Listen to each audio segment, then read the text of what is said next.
他是镇上最帅的律师，可他却只钟情于妻子。上门求亲的人数不胜数，上到80岁富婆，下到15岁女孩，即使身边莺莺燕燕这么多，都丝毫动摇不了他心中的白月光。她就是安妮。第二天，他就带着媒人上门求亲。看到安妮那一刻，他满脸的笑容。可当媒人提到两人的婚姻时，安妮却愣住了不出声。克斯并不想强求，便起身说改天再细谈。没想到安妮当场就答应了婚礼。这让众人既高兴又疑惑。很快就迎来两人的婚礼。克斯幸福洋洋地看着安妮，可安妮连正眼都不看克斯，因为她始终放不下前男友。在母亲逼迫她和克斯相亲时，她早已有了男友。为了证明男友很爱自己，她便提议结婚。不料男友是个只谈恋爱不结婚的花花公子，安妮当场和他说了分手。回到家就碰到了求亲的克斯，她便想都没想的答应了。可面对这么帅的丈夫，她始终提不起兴趣。让她没想到的是，自己的闺蜜们都羡慕不已，不仅老公帅气，还这么爱她，连嫁妆都不用女方出。婚礼结束后，俩人便坐上了火车赶往克斯的镇上。一整晚的冷漠似乎都灭不了克斯的热情。克斯依旧给他介绍着镇上的趣事和自己工作的地方，还说到自家的花园很漂亮，你一定会喜欢的。看着安妮时也会忍不住的亲她一口。他终于娶到了暗恋10年的女孩，什么快乐都比不上此时。到家门口时，邻居们都会偷偷观望，男人们会纷纷投来羡慕，而女人们会纷纷嫉妒。克斯简单的带安妮了解家里的样貌，便叫保姆准备晚餐。欣赏那么精彩的视频，肯定离不开一台好的设备。我发现转转的二手手机好划算，我这苹果15只花了3300，就比16少了个拍照键，却便宜了2600。现在新款升级不大，买二手性价比更高，而且转转的手机都经过多轮检测，比一般的二手更靠谱。他家平板也很不错，买靠谱的二手，我推荐转转。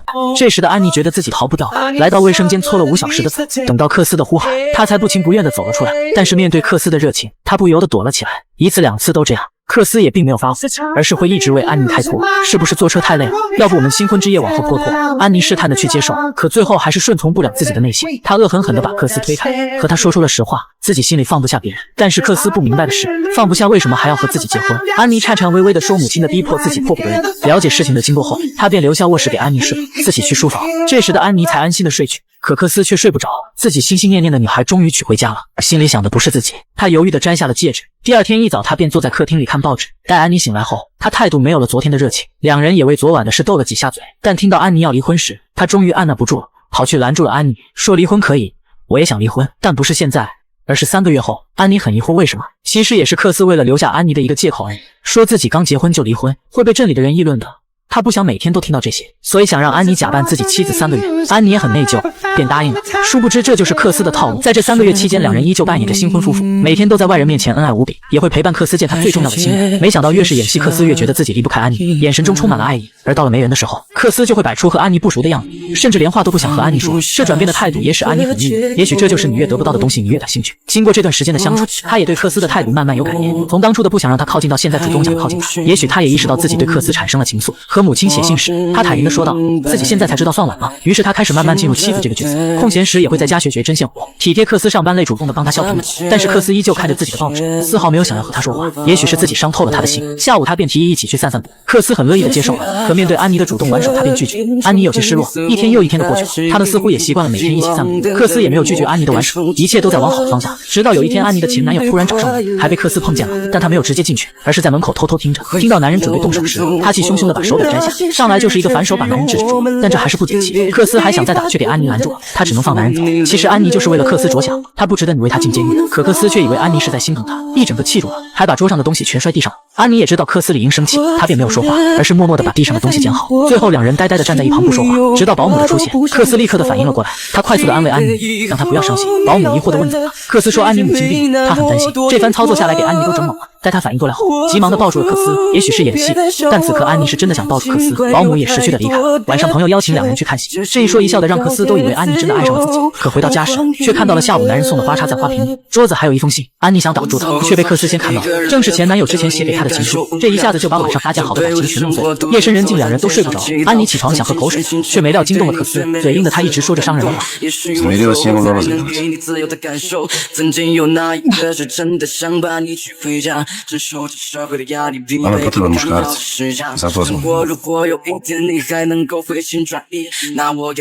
气得安妮直接一个杯子摔了过去。第二天安妮就发烧了，克斯着急忙慌地帮安妮降温。这感人的一幕也甚是戳动安妮，她也在此时表达了自己对克斯的爱意，但是结果好像不太好。克斯没有一点惊讶，而是很淡定地走了。每当夜晚他都会忍不住地拿着照片看，然而使他没想到的是，妻子也从这段时间的相处慢慢的爱上了克斯。看着他那么深情的看着照片，她觉得这一定是她重要的女人。于是第二天，她便等着丈夫出去时，偷偷的走进书房，翻找着衣服上有没有昨晚的照片。可就在这时，克斯却突然出现。她有点惊讶，但又有点开心，因为只有爱自己的妻子才会在意丈夫有没有出轨。被识破的安妮便说出了自己只是想找昨晚你看的那张照片，但克斯并不想让她知道，因为照片就是她。依旧在嘴硬的她便开始拿昨天她和男人约会的事情和照片对比，这并不算什么。安妮想解释，并不是你想的那样，可克斯显然已经不相信安妮的话，便离开了。安妮也自知自己伤克斯太深了，为了弥补这段感情，她决定开始主动。于是她便偷偷来到克斯的演讲会里，想给他一个惊喜。当安妮看着演讲的克斯时，她已被散发出的魅力所深深吸引，而克斯看到安妮到来，便更加有了激情。演讲结束后，一个女人却主动的上去搭讪，安妮看着醋意大发，扭头就走。克斯看见后，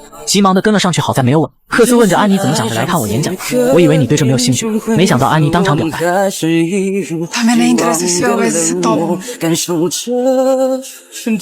给克斯勒看花了，而今天也是两人结婚满1个月的日子。从演讲会回来的安妮甚是开心，回到房间就换上了自己最美的睡裙，还专门叫保姆准备一顿丰盛的午餐，去花园采了一些漂亮的玫瑰。这种种表现都证明安妮已经准备好。待克斯回来时，她便开心的和克斯说今天的日子，最后还在克斯耳边说道。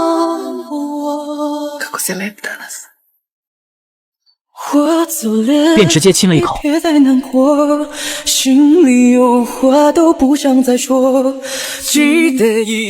着急的跑回了房间，还摆好了美丽的姿势。可克斯根本没理解安妮的意思，便直接在门口里说我去上班，这也给安妮气到了。这时的她又想起了那晚的照片，于是她便来到书房寻找，果然不出她所料，一个小盒子里面装满了女人送她的情书，里面不仅是对克斯的爱，还写到了安妮在老家的情况。这时的她才意识到，原来和前男友分手那天碰到的女人就是写情书的人，名叫吉塔，还专门做了一个以自己字母刺绣的抱枕。安妮看着好气，但也没有出声。第二天，朋友邀请两人去乡下野餐，安妮以为就4个人，没想到中途却出现了一个女人，这正是吉塔，也是朋友的表妹。这下就有好戏看了，明显吉塔就是冲着克斯来到。安妮很生气，但不想当着众人的面前和他吵，直到她一个人孤孤零零地坐在一旁，看着如此亲密的两人时，她终于忍不住了，回到家就把情书甩在克斯脸上。克斯不但不生气，还很开心的样子。原来今天他是在吃醋啊，而自己也并非是因为喜欢吉塔才保留的情书，而是这情书里面都写有你的痕迹，所以我才保留。安妮问那抱枕呢？克斯也很无辜，当时送的时候，我并非知道他的用意，直到看了这个情书我才知道，你要是不喜欢那就扔了。看着安妮这么在意自己，克斯满脸的笑容，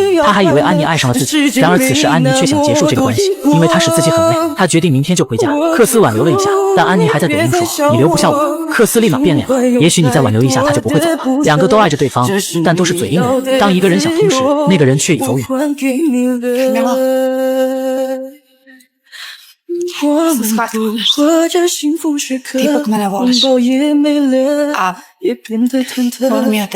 内心不需要抉择，我们只是见过。第二天，安妮像没有发生事情一样吃着早餐，克斯也以为安妮不会走，便去了上班。没想到最后他还是失望的离开了。正在上班的克斯也意识到早上的安妮不对，便急匆的跑回来，却没成想已经晚了。到了火车站时，他却犹豫了，听到自己的列车到了，他慢悠悠的走了出去。而这时克斯才从家里赶来，列车早已开走。正当他难过时，一个女人却出现了，这正是妻子的朋友卡莎。但他的突然出现使得克斯很懵，他不知道卡莎和妻子到底有多熟，所以他还是犹豫了，没有说出妻子回娘家的事，而是径直的把卡莎带回了家。而卡莎这次来到目的很明确，就是来捣乱两人的关系的。回到家后，他就毫不客气地进入了妻子的房间，换上了一件比较凉快的裙子，这给克斯看的都不好意思了。然而这时妻子却慢悠悠地回来，此时克斯心里的紧张终于放下了。可当安妮看到卡莎的那一刻，他很震惊，她怎么来了？而卡莎却演得和安妮很熟的样子，不仅把这里当成自己家，还把克斯当成自己老公一样，邀请他跳舞。然而克斯直接拒绝了，可尽管克斯怎么拒绝，卡莎依旧强求，这让他左右为难。再看了看安妮，他并没有出声，他无奈地接受了。而安妮也很气人，既然当着自己的面这样搞，这还不算什么。跳舞时他还不停地教克斯张开腿，克斯无奈地看了看安妮，他还是照做了1次、2次、3次。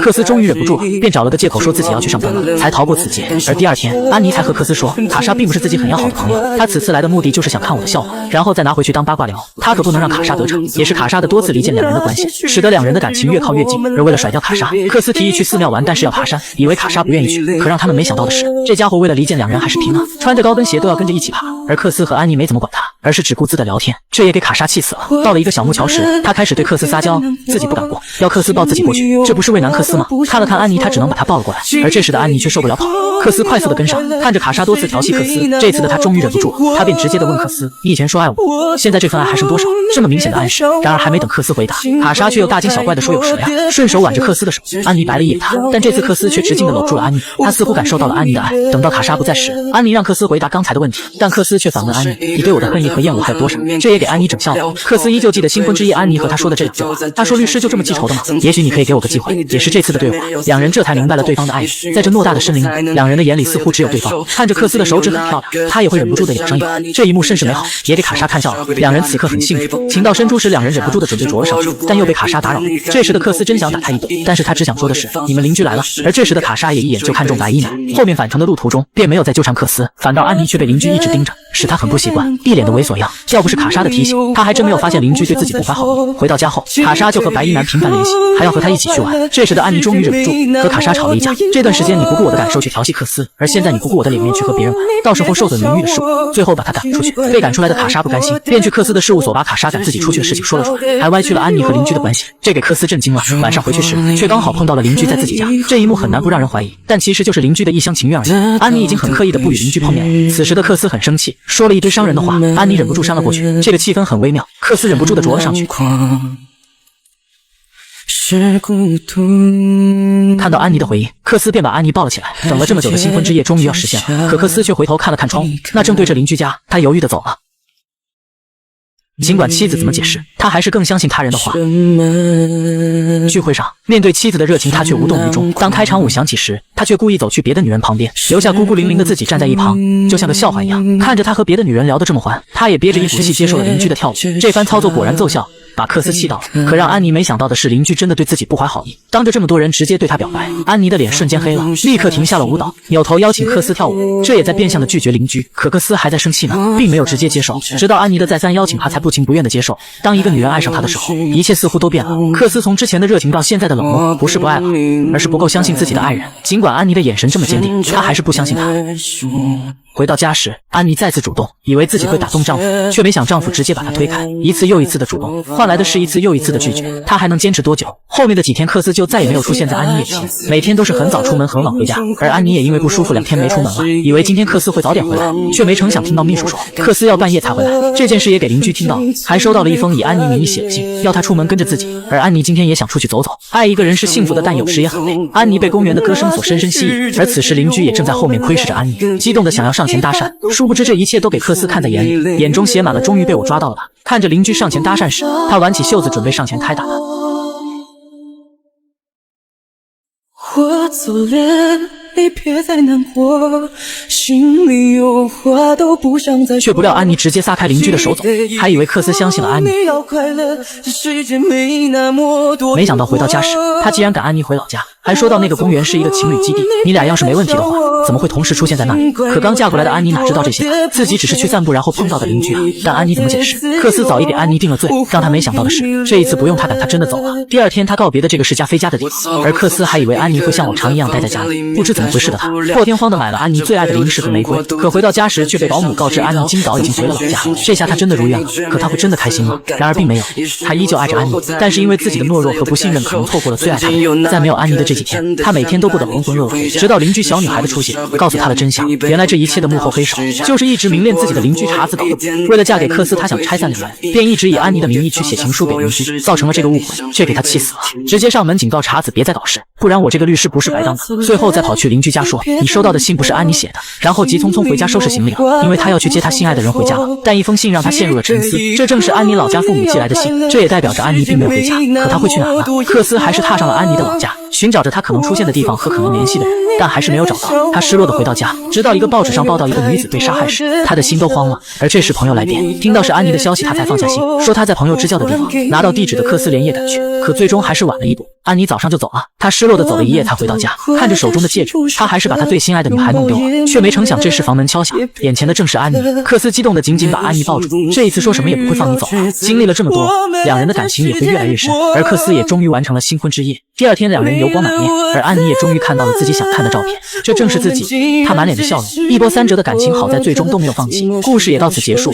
祝有情人终成眷属。